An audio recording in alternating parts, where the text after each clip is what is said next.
Bonjour à tous, j'espère que vous allez bien. Dans cette vidéo, on va parler de SMT divergence. Ça va être une vidéo qui va être assez courte, mais ça rajoute une confirmation supplémentaire et c'est important au moins de le savoir.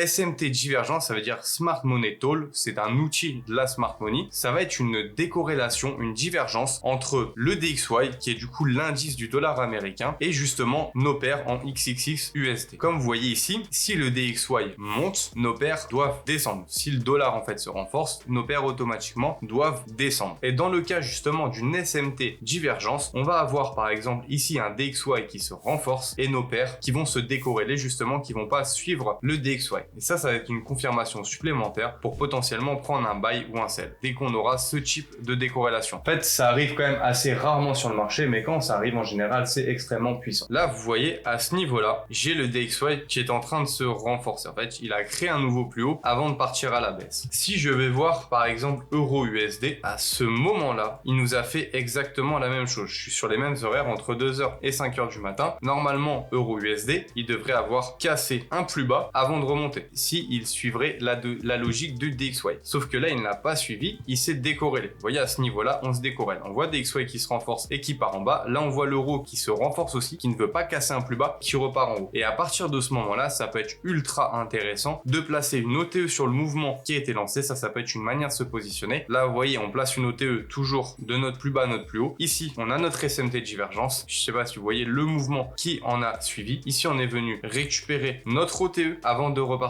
L'OTE, je la considère pas retester ici parce qu'on n'avait pas cassé de plus haut. Vous voyez, vraiment, au moment où on casse un plus haut, à partir de ce moment-là, on la considère. On reprend notre mouvement, on vient retester notre zone de l'OTE, on rentre pas dans le fair value gap. Ça, j'avoue, je pense personnellement que je me serais pas positionné, j'aurais attendu juste en dessous du fair value gap et c'est pour ça que par la suite, on voit le prix qui revient dessus, en fait, qui revient liquidé, qui replonge. Mais en fait, à ce niveau-là, la position, elle aurait très bien pu être prise au niveau de l'OTE pour aller chercher un plus haut par la suite, suite à la SMT divergence qu'on avait à ce niveau-là. Et on va regarder une SMT justement baissière. À ce niveau-là, on a des XY qui chutent. Donc normalement, nos paires de devises devraient se renforcer, devraient aller à l'inverse se renforcer. Donc c'est entre 11h du matin et 14h30. Je vais aller sur une autre paire, je vais aller sur GBP USD justement. C'est une autre paire XXX USD, donc on peut s'en servir aussi. Et GBP USD, à ce niveau-là, vous êtes d'accord avec moi si vous avez suivi, le prix devrait monter vu qu'on a chuté ou légèrement monté, mais au moins il devrait monter le prix. Là, ce qu'on voit, c'est qu'il a même pas posé des equals. Si on est précis, en fait, il ne l'a même pas repris. Vous voyez, si on est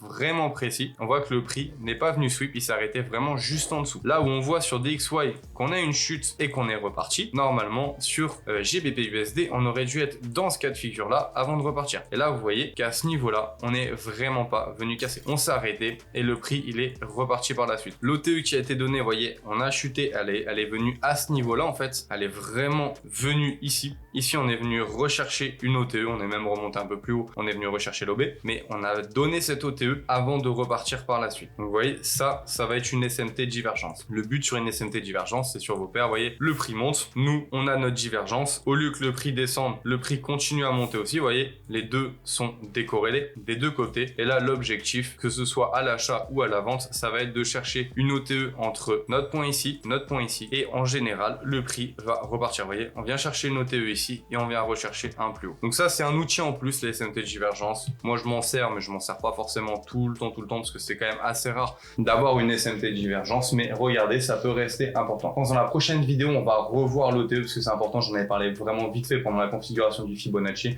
mais c'est vraiment important. Donc on en reparlera lors de la prochaine vidéo. Si vous avez aimé cette vidéo, n'hésitez pas à liker et à vous abonner, et si vous avez des questions, mettez-les moi en commentaire. On se retrouve à la prochaine.